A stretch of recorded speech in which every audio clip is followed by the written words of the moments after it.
Kasih-Mu tidak pernah meninggalkan kami. Engkau selalu ada dan tersedia bagi kami.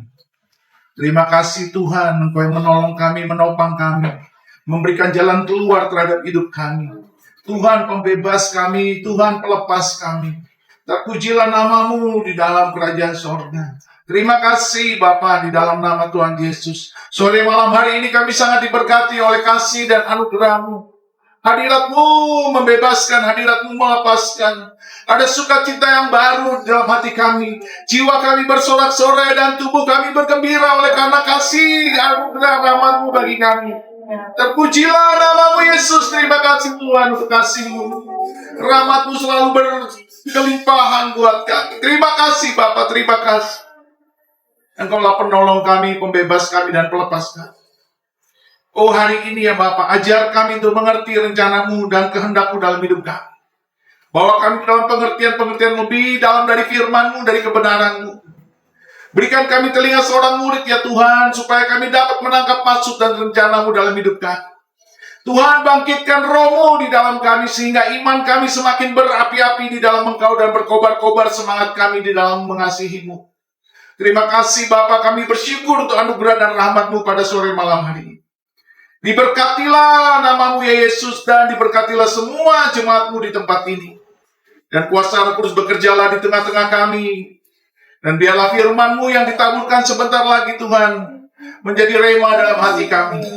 Terima kasih Bapa, di dalam nama Yesus kami siap diberkati. Tuhan berkata, amin, haleluya, haleluya, amin, amin, amin.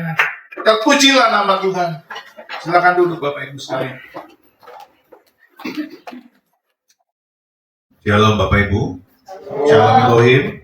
Shalom. Puji Tuhan. Karena panas jadi saya tidak sanggup untuk memakai jas saya. Saya udah basah kuyup baju saya.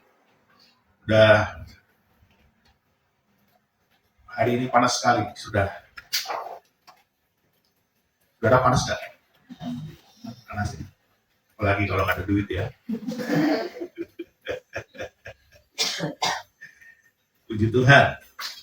Baik, hari ini kita belajar tentang bagaimana sebuah doa itu bisa dijawab Tuhan. Ya, sebuah doa seringkali bahkan ya kita coba untuk merayu Tuhan ya dengan doa itu. Seringkali kita coba dan kita menambahinya dengan sebuah nazar. Ya, seringkali kita berkata, Tuhan, kalau anakku laki-laki, aku akan mempersembahkannya kepadamu. Aku akan menjadikan dia seorang pendeta, seorang hamba Tuhan. Tuhan, kalau anakku laki-laki, aku mau dia. Bla bla bla bla bla. Kira-kira begitu.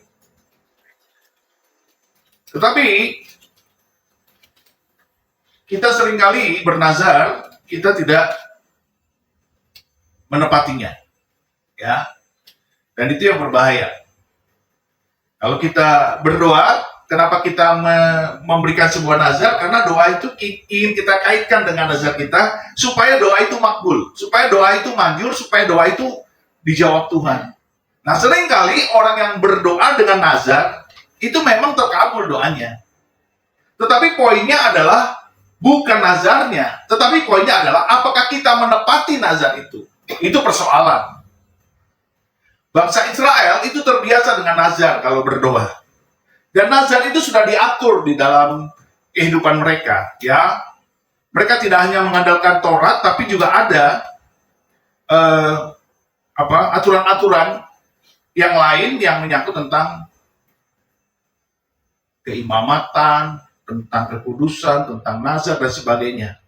Nah, kita tidak bicara soal tata cara atau sebagainya itu, tapi kita melihat apa yang dikatakan Alkitab. Sering nggak Bapak Ibu bernazar? Kalau kita belum pernah bernazar, nah hari ini kita belajar bagaimana sebuah nazar itu dinaikkan dan bagaimana sebuah nazar itu menjadi sebuah doa yang dikabulkan. Ya, karena intinya nazar itu adalah janji kita kepada Allah. Dan janji itu karena kita berikan kepada Allah haruslah digenapi, haruslah ditunaikan, haruslah dibayar. Itulah nazar yang kita sampaikan kepada Allah. Baik, hari ini kita belajar tentang nazar ya, karena Sabtu kemarin saya mengajar soal ini, tetapi hari ini saya ingin memperdalamnya. Mari kita buka kitab Hakim-Hakim, ya. Ayat 29 sampai dengan 40. Demikianlah firman Tuhan. Lalu roh Tuhan menghinggapi Yefta. Ia berjalan melalui daerah Gilead dan daerah Manase. Kemudian melalui Mispa di Gilead dan dari Mispa di Gilead, ia berjalan terus ke daerah Bani Amon. Nah, perhatikan itu. Lalu bernazarlah Yefta kepada Tuhan, katanya, jika kau sungguh-sungguh menyerahkan Bani Amon itu ke dalam tanganku, maka apa yang keluar dari pintu rumahku untuk menemui aku pada waktu aku kembali dengan selamat dari Bani Amon, itu akan menjadi kepunyaan Tuhan. Dan aku akan mempersembahkannya sebagai korban bakaran. Kemudian Yefta berjalan terus untuk berperang melawan Bani Amon. Dan Tuhan menyerahkan mereka ke dalam tangannya. Ia menimbulkan kekalahan yang amat besar di antara mereka, mulai dari Aroer sampai dekat Minit, 20 kota banyaknya, dan sampai ke Abel Keramim, sehingga Bani Amon itu ditundukkan di depan orang Israel. Ketika Yefta pulang ke Mispa, ke rumahnya, tampaklah anaknya perempuan keluar, menyongsong dia dengan memukul rebana serta menari-nari. Dialah anaknya yang tunggal, selain dari dia tidak ada anaknya laki-laki atau perempuan. Demi dilihatnya dia, dikoyakkannya lah bajunya sambil berkata, "Ah anakku, engkau membuat hatiku hancur luluh, dan engkaulah yang mencelakakan aku. Aku telah membuka mulutku bernazar kepada Tuhan, dan tidak dapat aku mundur." Tetapi jawabnya kepadanya, "Bapa, jika engkau telah membuka mulutmu bernazar kepada Tuhan, maka perbuatlah kepadaku sesuai dengan nazar yang kau ucapkan itu. Karena Tuhan telah mengadakan bagimu pembalasan terhadap musuhmu, yakni Bani Amon itu." Lagi katanya kepada ayahnya, "Hanya izinkanlah aku melakukan hal ini. Berilah keluasan kepadaku 2 bulan lamanya, supaya aku pergi mengembara ke pegunungan dan menangisi kegadisanku bersama-sama dengan teman-temanku." Jawab Yefta, "Pergilah." Dan ia membiarkan dia pergi 2 bulan lamanya. Maka pergilah gadis itu bersama-sama dengan teman-temannya menangisi kegadisannya di pegunungan. Setelah lewat kedua bulan itu, kembalilah ia kepada ayahnya, dan ayahnya melakukan kepadanya apa yang telah dinazarkannya itu. Jadi gadis itu tidak pernah kenal laki-laki, dan telah menjadi adat di Israel bahwa dari tahun ke tahun anak-anak perempuan orang Israel selama 4 hari setahun meratapi anak perempuan Yefta orang Gilead itu. Wow, luar biasa, puji Tuhan. Jadi di sini kita melihat bahwa ada Yefta, seorang hakim yang bernazar kepada Allah di surga, yang bernazar kepada Yahweh, ya. Ketika dia bernazar, dia memperlakukan nazarnya itu sesuatu yang sulit. Kenapa sulit? Karena dia mengatakan hal yang tidak masuk akal.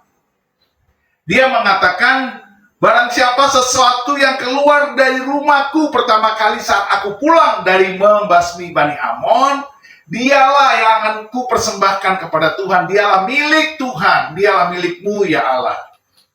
Itu sesuatu yang sulit. Nah, di sini Bapak Ibu dan Saudara sekalian harus memperhatikan.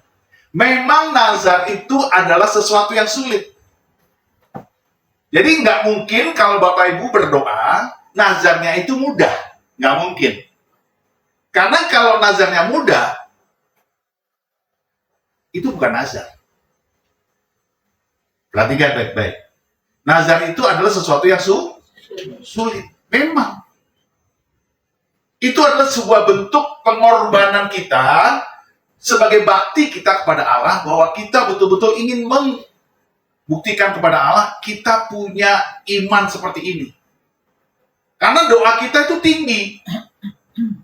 Nah, bayangkan, Yefta ini adalah seorang hakim. Bangsa Israel sudah terlalu lama dijajah oleh bangsa-bangsa di sekitarnya. Ada Bani Amon, ada Bani Moab, ada Bani Filistin. Itu udah biasa. Mereka tuh dijajah sehingga mengalami banyak kekalahan. Nah, di dalam zaman itu, Israel tuh nggak punya raja, belum punya raja. Jadi muncullah hakim-hakim. Nah, Yefta ini salah satu hakim yang diurapi Tuhan dan dia digerakkan oleh Roh Allah untuk melakukan peperangan kepada Bani Amon yang sedang berkuasa atau menjajah mereka pada saat itu. Menjadi musuh mereka pada saat itu. Jadi 6 tahun lamanya Yefta menjadi hakim. Dan selama 6 tahun itu dia sukses berperang hanya untuk mengalahkan Bani Amon. Itu adalah persoalan yang sangat sulit karena Amon itu adalah bangsa yang selalu jadi musuh Israel. Lalu dia bernazar, nazarnya itu juga sulit. Karena dia bilang, barang siapa pertama kali keluar dari rumahku. Saudara perhatikan itu. Keluar dari rumahku itu binatang atau manusia?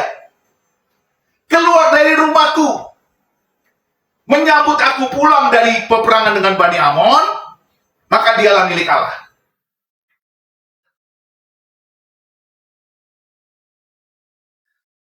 Bayangkan ya, Bapak kita pulang dari luar kota. Mungkin nggak yang menyambut itu binatang piaraan kita? Mungkin nggak yang menyambut itu orang lain? Pasti yang pertama keluar dari rumah adalah keluarga. Kalau nggak istri, anak. Cuma itu bayarannya. Tetapi itulah yang diucapkan oleh Yefta, dan dia terlalu berani mengatakan sesuatu yang sulit.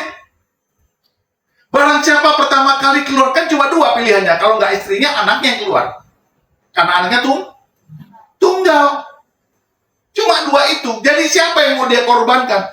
Nggak mungkin yang keluar pertama kali adalah budaknya atau pembantu rumah tangganya. Karena selalu pembantu rumah tangga, budak-budak itu ada di belakang. Tetapi yang menyambut dia ternyata adalah anaknya. Anaknya dengan begitu gembira, bahagia, bapaknya pulang. Bayangkan anak tunggal. Anak tunggal perempuan, pasti sayang banget sama bapaknya, betul nggak? Begitu sayangnya dia menari-nari menyambut bapaknya. Lalu hancurlah hati Yefta. Karena dia sudah bernazar yang sulit. Ini saya bilang agak salah nazarnya. Mungkin dia berpikir yang keluar itu barangkali pembantu rumah tangganya. Barangkali yang keluar mungkin, tapi nggak mungkin binatang piaraan. Karena dia punya ladang sendiri, punya kandang sendiri. Nggak mungkin keluar dari rumahnya itu binatang piaraan. Kecuali kalau sekarang Bapak Ibu punya anjing piaraan ya, atau kucing piaraan pertama kali keluar. Bisa Bapak Ibu korbankan jadi saksakan gitu kan. Tapi kan nggak begitu. Yang keluar dari rumah Yefta pertama kali adalah anaknya. Nah pertanyaannya, kenapa Yefta berani bernazar yang begitu sulit? Karena dia memang sulit untuk mengalahkan Bani Amon. Dia bukan siapa-siapa. Dia hanya seorang biasa yang tiba-tiba kata Tuhan, lalu Roh Tuhan menginggapi Yefta. Lalu Roh Tuhan menginggapi Yefta. Yefta bukan siapa-siapa, tiba-tiba dia diurapi Tuhan untuk menjadi seorang hakim. Jadi Roh Tuhan ada pada dia pada saat itu. Dan dia sebenarnya orang biasa. Keturunan dari Bani Manasye, orang Gilead. Nah saudara perhatikan, kata Yefta itu artinya, jika Allah membebaskan, kiranya Tuhan memberikan kelepasan. Jadi itu sesuatu hal yang terjadi setelah dia diurapi. Baru dia punya kemampuan supranatural, punya keberanian yang begitu dahsyat, dan kata-katanya itu tidak mungkin diucapkan oleh orang biasa kalau bukan orang yang diurapi. Nah, perhatikan Bapak Ibu sekalian. Kita sering bernazar ketika kita dalam kondisi yang sangat tertekan dan begitu antusias menggebu-gebu kepada Tuhan, tetapi kita tertekan. Nah, kita mengucapkan sebuah nazar. Nah, perhatikanlah, haruslah nazar itu diurapi oleh Roh Kudus sehingga kita dapat melakukannya, melaksanakannya dengan benar. Nah, Yefta bisa dibilang sebuah nazar yang sulit dan juga mungkin salah. Kenapa dia mengatakan seperti itu? Harus mengatakan sebuah korban. Yang pasti keluar dari rumahnya itu pasti seorang manusia. Kalau tidak anak, ya istri. Kenapa harus mengorbankan? Karena dia bilang, jika engkau sungguh-sungguh menyerahkan Bani Amon itu ke dalam tanganku, maka apa yang keluar dari pintu rumahku untuk menemui aku, pada waktu aku kembali dengan selamat dari Bani Amon, itu akan menjadi kepunyaan Tuhan, dan aku akan mempersembahkannya sebagai korban bakaran. Bayangkan, korban jadi memang dia sudah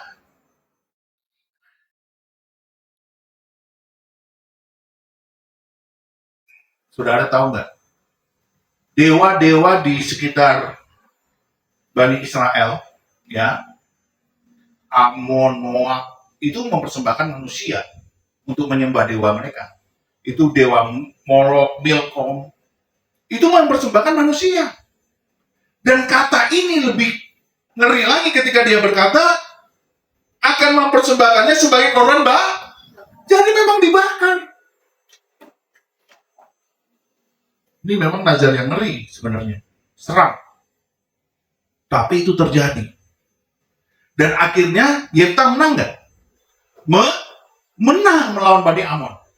Ketika dia menang melawan Bani Amon, dia pulang dengan sukacita. Dia nggak menyangka yang keluarlah yang pertama, anaknya yang tunggal. Jadi begini, ini kisah mirip kayak Yesus Kristus. Bapa, ya, Allah, Bapa mengorbankan anaknya yang tunggal untuk membebaskan manusia dari dosa. Yefta mengorbankan anaknya yang tunggal untuk membebaskan Israel dari Bani Amon.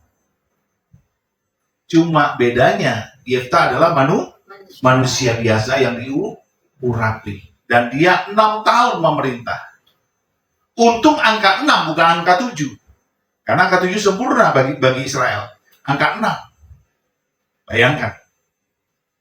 Tetapi walaupun begitu Bapak Ibu sekalian, walaupun begitu, Yefta itu dicatat di kitab Ibrani. Di dalam kitab Ibrani, kepahlawanan Yefta dicatat sebagai orang yang beriman. Bayangkan itu. Kalau kita hidup secara rohani dan benar, saya percaya kepahlawanan iman kita itu dicatat dalam buku kehidupan di surga. Dan Yefta ini dicatat di dalam kitab Ibrani. Dan itu luar biasa. Pertanyaannya, kenapa nazarnya seperti itu dan dia dicatat dalam buku iman di kitab Ibrani? Ibrani 11 ya, nanti Bapak Ibu baca. Kenapa? Karena ini tentang iman. Imannya apa? Imannya adalah, coba kita lihat. Ya. Anakku, engkau membuat hatiku hancur lulu, dan engkaulah yang mencelakakan aku telah membuka mulutku bernazar kepada Tuhan, dan tidak dapat aku mundur. Tidak dapat aku mundur. Seringkali kalau kita bernazar, begitu berhasil, begitu diberkati, begitu dijawab doanya, nazar kita tidak kita bayar. Nazar kita tidak kita penuhi, nazar kita tidak kita tunaikan. Tetapi Yefta, walaupun berat sekali mengorbankan anaknya, dia tidak mundur. Itulah iman dia. Jadi seseorang yang rohani, yang beriman, dia dilihat dari perkataannya bertanya apakah sesuai perbuatannya itu dengan perkataannya. Jadi kita melihat di sini, iman daripada Yefta tidak mundur. Itu makanya dia dicatat di kitab Ibrani. Dia sudah mengalahkan musuh-musuh Israel, yaitu Bani Amon, tetapi dia juga sudah mengalahkan egoismenya, kasihnya kepada anaknya yang itu keren banget itu. Saya banyak menemukan orang-orang bernazar tidak menepati janjinya. Ya, kasus yang paling sering terjadi adalah kalau satu keluarga minta seorang anak laki-laki, lalu bapaknya bernazar, berkata kepada Tuhan, Tuhan, kalau anakku laki-laki, ya, aku bernazar dia akan kujadikan pendeta. Itu sering kali dan paling banyak terjadi dalam sebuah keluarga yang minta anak laki-laki. Karena anak laki-laki akan menjadi pembawa marga. Begitu bangganya dengan marganya, maka dia merindukan seorang anak laki-laki supaya anak laki-laki ini meneruskan marga keluarga. Dan ketika anak itu jadi laki-laki, karena sebelumnya perempuan, lalu jadilah laki-laki, maka dia lupa akan nazarnya. Apa yang terjadi? Puji Tuhan, ya. Saya sempat mengatakan kepada kedua orang tuanya, saya bilang, karena bapak ibu tidak menepati janjinya, maka bapak ibu anaknya sakit, mengalami gangguan jiwa. Saya bilang, ya udah minta ampun sama Tuhan. Terus saya minta untuk mencabut nazar itu. Tapi sudah terjadi, anak itu sudah sakit jiwa. Sudah dewasa, tidak diserahkan untuk menjadi pendeta, tidak diserahkan untuk ke sekolah teologi, tidak diserahkan untuk menjadi seorang hamba Tuhan, tapi dia sekolahkan anaknya itu ke sekolah perhotelan di Bandung. Pulang dari Bandung, anak itu sehat, gagah, ketemu saya. Wah, kayaknya saya ngeliatnya ganteng banget itu anak, tinggi, ganteng, cakep.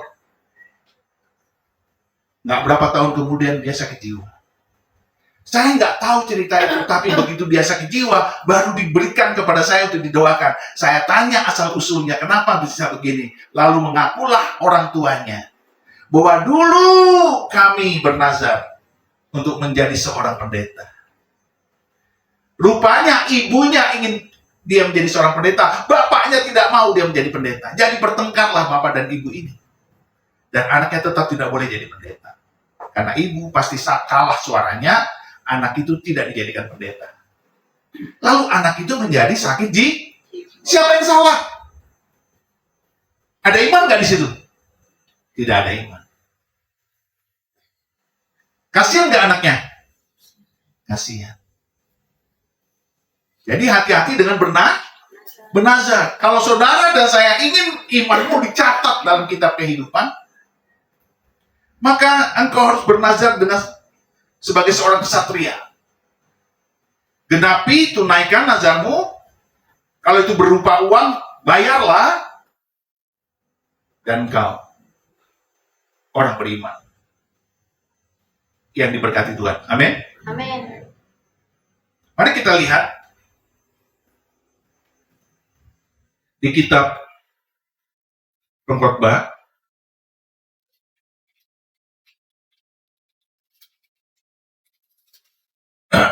Pengkhotbah 5 ayat 3 sampai dengan ayat 6. Demikianlah firman Tuhan. Kalau engkau bernazar kepada Allah, janganlah menunda-nunda menepatinya. Karena ia tidak senang kepada orang-orang bodoh. Tepatilah nazarmu. Lebih baik engkau tidak bernazar daripada bernazar tetapi tidak menepatinya. Janganlah mulutmu membawa engkau ke dalam dosa, dan janganlah berkata di hadapan utusan Allah bahwa engkau khilaf. Apakah perlu Allah menjadi murka atas ucapan-ucapanmu? dan merusakkan pekerjaan tanganmu. Karena sebagaimana mimpi banyak, demikianlah juga perkataan sia-sia banyak.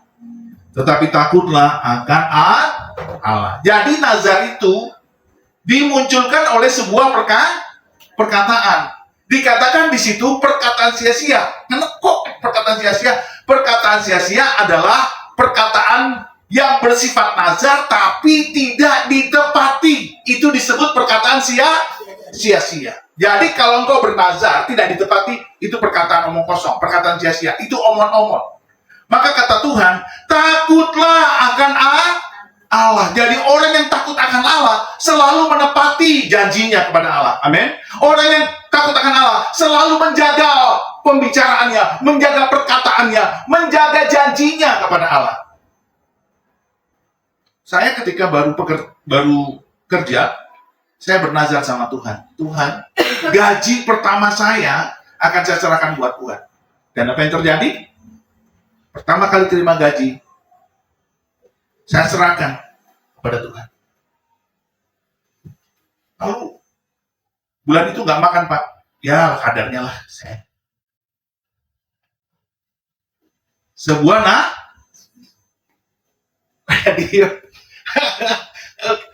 Pak, berat Pak kalau gaji, Pak. Saudara, saya ingin mengatakan kalau engkau diurapi Tuhan, perkataanmu penuh dengan iman. Tapi kalau engkau tidak diurapi Tuhan, jangan pernah bernazar. Itu adalah perkataan sia-sia. Itulah sebabnya saya selalu menjaga hidup saya dengan perkataan saya. Seorang anak Tuhan itu dipegang perkataannya. Ketika Hana, ya, istrinya daripada Fineas, nggak punya anak. Tetapi dia bernazar kepada Allah. Tuhan, kalau kau memberikan aku anak ini akan kupersembahkan kepada Tuhan. Menjadi hamba-Mu. Itu benar tuh. Tidak ada soal tidak ada soal korban tidak ada. Aku serahkan kepadamu untuk menjadi hamba-Mu. Dia akan tinggal di rumah Tuhan seumur hidupnya. Lalu lahirlah siapa? Samuel. Nazarnya ditepati. Dan kita lihat, setelah Samuel lahir, Hana punya anak banyak dari Tuhan. Dan adik-adik Samuel lahir. Tetapi kita melihat Samuel menjadi nabi besar. Dan dialah yang mengurapi Daud menjadi raja. Jadi saudara perhatikan, seorang anak Tuhan itu dipegang dari perkataannya. Ketika Tuhan berkata, kalau engkau berkata sia-sia, takutlah Allah. Karena perkataan sia-sia itu tidak berguna, datangnya dari si jahat. Yesus bilang apa? Kalau iya, katakan iya. Kalau tidak, katakan tidak. Selebihnya itu dari si jahat.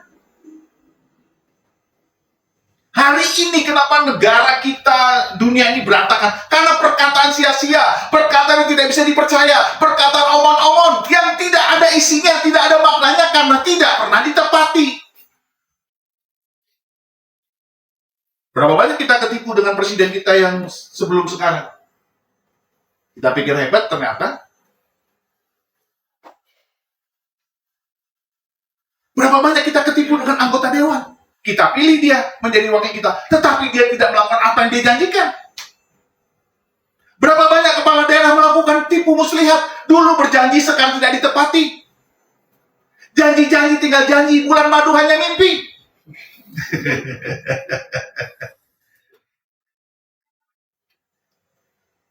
Iya kan? Betul nggak?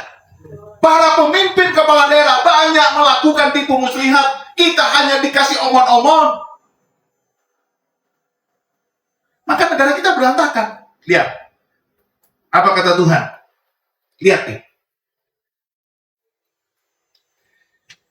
Kalau engkau bernazar kepada Allah, janganlah menunda-nunda menepatinya. Karena ia tidak senang kepada orang-orang bodoh. Makanya saudara lihat, orang yang tidak menepati nazarnya, janjinya kepada Allah, dikatakan oleh Alkitab, dia adalah orang bodoh.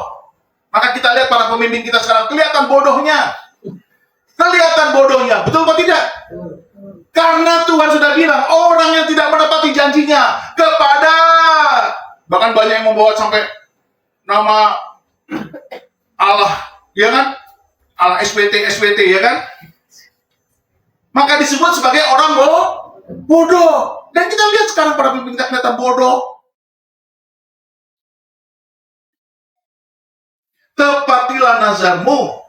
Lebih baik engkau tidak bernazar daripada bernazar tetapi tidak menepatinya. Jadi jaga mulutmu kalau engkau tidak bisa menepatinya. Jangan pernah bernazar.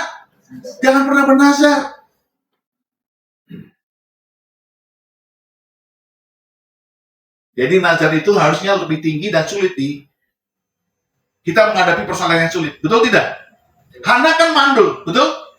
Hana mandul, sementara madunya itu punya anak terus, betul nggak? Penina, betul tidak? Betul tidak? Betul. Baca Alkitab nggak sih? Enggak. Cocok kencung. Tapi ditanya Penina, nggak jawab. Betul tidak? Betul. Udah dimarahin baru bilang betul keras. Jadi ketika Hana itu berjanji, dia dalam kondisi mandul. Lalu dia memang Tuhan izinkan dia mandul supaya keluarlah nazar yang diurapi. Begitu nazarnya diurapi, maka lahirlah Samu, seorang nabi yang besar. Ini keren memang cara Tuhan untuk memperlihatkan anak-anaknya. Maka Bapak Ibu Saudara sekalian, dalam kita punya masalah, perhatikan baik-baik. Itu jangan-jangan Tuhan sedang melakukan sesuatu buat kita supaya level iman kita dinaikkannya. Kalau Tuhan tidak memberikan masalah kepada Hana, level iman Hana itu nggak pernah naik. Betul nggak? Dan Israel tidak akan pernah punya raja. Israel tidak akan pernah punya Daud. Karena dari Samuel lah, Daud diurapi menjadi raja.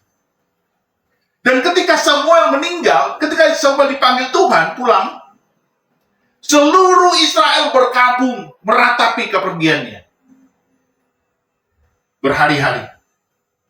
Itu keren banget. Tidak didapati di dalam diri Samuel satu kesalahan pun sampai akhir hidupnya.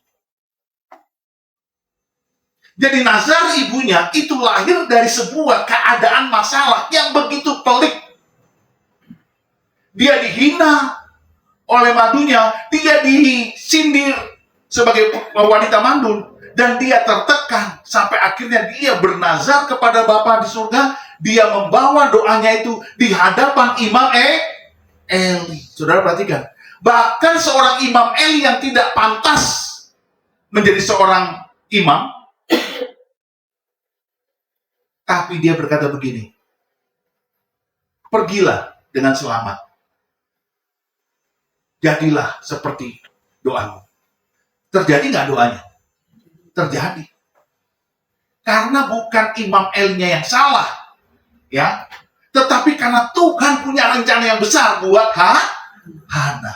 Nah, Bapak Ibu Saudara sekalian, kalau engkau punya masalah, sesungguhnya Tuhan sedang membuat engkau berhadapan dengan Tuhan langsung, supaya masalahmu itu selesai dan engkau dinaikkan derajat imanmu. Tingkatan imanmu naik. Kita nggak pernah tahu, Yefta ini orang biasa, tiba-tiba dinaikkan derajatnya, diurapi oleh Tuhan, dia bisa menjadi hakim, walaupun cuma 6 tahun, dia membasmi Bani Amon. Dia menang. Dan akhirnya, nama Yefta dicatat di kitab Ibrani, di pasal yang 11, tentang iman-iman orang-orang yang diurapi Tuhan. Saudara bayangkan itu. Betapa hebatnya sebuah masalah ketika dinaikkan dengan nazar yang sulit dan itu digenapi, ditunaikan, maka hidup iman kita menjadi naik. Jadi jangan sampai kita bernazar lalu anak kita jadi masalah. Seperti tadi, bapak ibu ini bertengkar. Ibunya mau jadi pendeta, bapaknya nggak mau. Akhirnya ibunya lemah. Ya sudah. Terjadilah seperti itu. Pak pendeta, itu salah siapa? Salah orang tuanya. Jangan engkau pernah bernazar kalau engkau tidak bisa menepatinya. Kita lihat lagi. Janganlah mulutmu membawa engkau ke dalam dosa. Jadi nazar yang tidak ditepati dosa enggak? Dosa enggak? Dosa. Dan janganlah berkata di hadapan utusan Allah bahwa engkau kilap. Apakah perlu Allah menjadi murka atas ucapan-ucapanmu dan merusakkan pekerjaan tanganmu? Jadi lihat, ketika nazar diucapkan dan tidak ditepati, maka Allah menjadi murka karena itu ada mengandung dosa. Lalu Allah murka dan merusak kehidupanmu. Betul tidak? Maka rusaklah keluarga ini.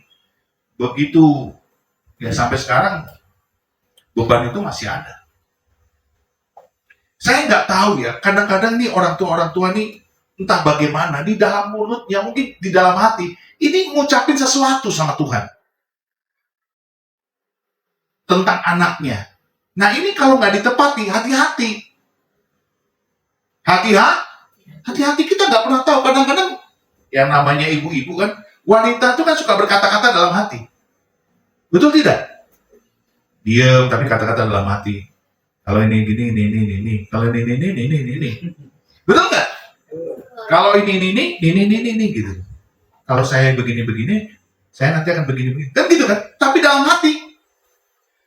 Kalau itu nggak ditepati, hati-hati. Karena Tuhan bilang, apakah perlu Allah menjadi murka atas ucapan-ucapanmu dan merusakkan pekerjaan tanganmu? Jadi, jangan sembunyi-sembunyi dan mengeles begitu. Kalau kau bernazar, haruslah ditepati. Nah, kita mari lihat di Ibrani 11, oke.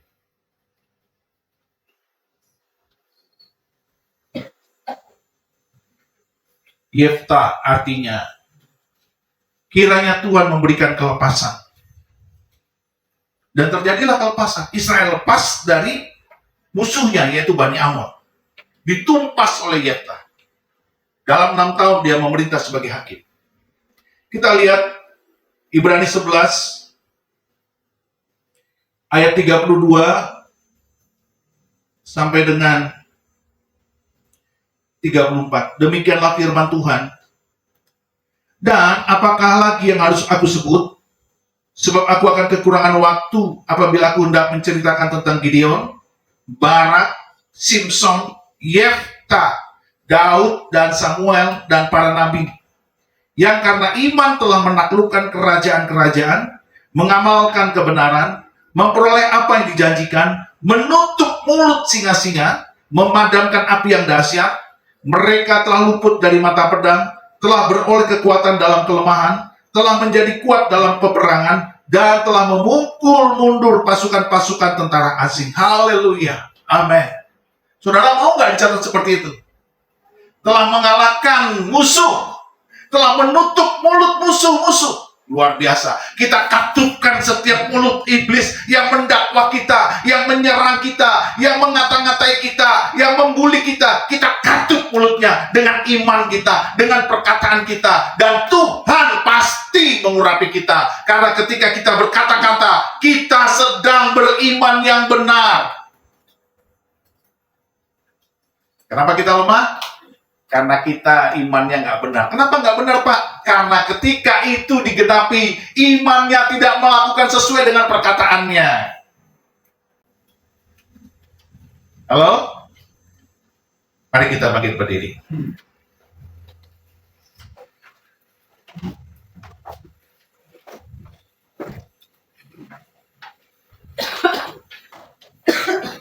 Jadi Tuhan bisa merusakkan pekerjaan tangan kita kalau kita bernazar tidak ditepati. Mari kita berdoa. Bapa, di dalam nama Tuhan Yesus, kasihanilah dan ampunilah kami. Kalau hari ini kami, Tuhan, mendengarkan firman-Mu tentang nazar yang tidak ditepati. Kami tidak mau, Tuhan, bernazar tapi tidak ditepati. Tetapi kalau ada di tengah-tengah kami anak-anak-Mu, hamba-hamba-Mu yang bernazar dan tidak ditepati, kami mohon ampun dan belas kasihan. Dan saya minta Bapak Ibu sekalian, jika engkau telah bernazar, dan kau tidak menepatinya, minta ampun sama Tuhan, dan cabutlah nazarmu itu. Atau kalau kau tidak mau mencabutnya, engkau tunaikan nazarmu itu, supaya engkau tidak dirusakkan pekerjaannya oleh Tuhan Allahmu karena engkau berbuat dosa. Jika engkau ingin dibebaskan dari itu, minta ampun sama Tuhan, berdoalah, dan saya kasih waktu. Glory, haleluya.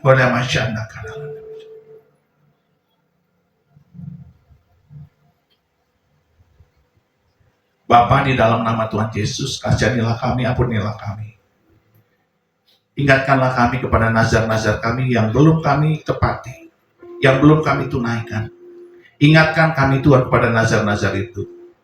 Dan dorong kami Tuhan dengan Roh Kudus-Mu untuk menepati nazar-nazar kami, supaya kami tidak berdosa di hadapan-Mu. Tetapi ya Tuhan, kalau kami tidak bisa melaksanakan nazar itu, kami minta pertolongan-Mu, kami akan mencabut nazar kami itu di dalam nama Tuhan Yesus. Tetapi ya Tuhan, tolonglah kami ketika kami ingin menepati nazar kami. Berikan kami kemampuan untuk menggenapinya, supaya hidup kami benar di hadapan Tuhan dan kami tidak berdosa di hadapan-Mu. Oh haleluya. Ya masyana.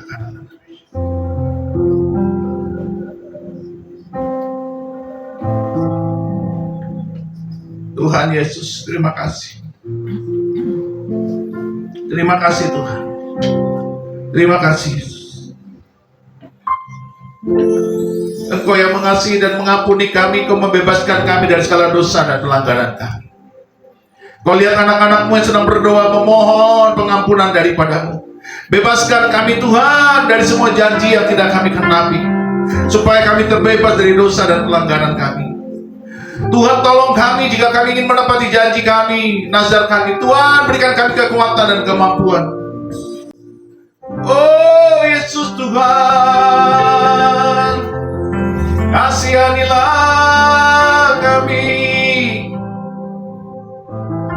Kasihanilah kami, oh Yesus Tuhan, kasihanilah kami. Yesus Tuhan, kasihanilah kami.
yang menolong dan menopang kami.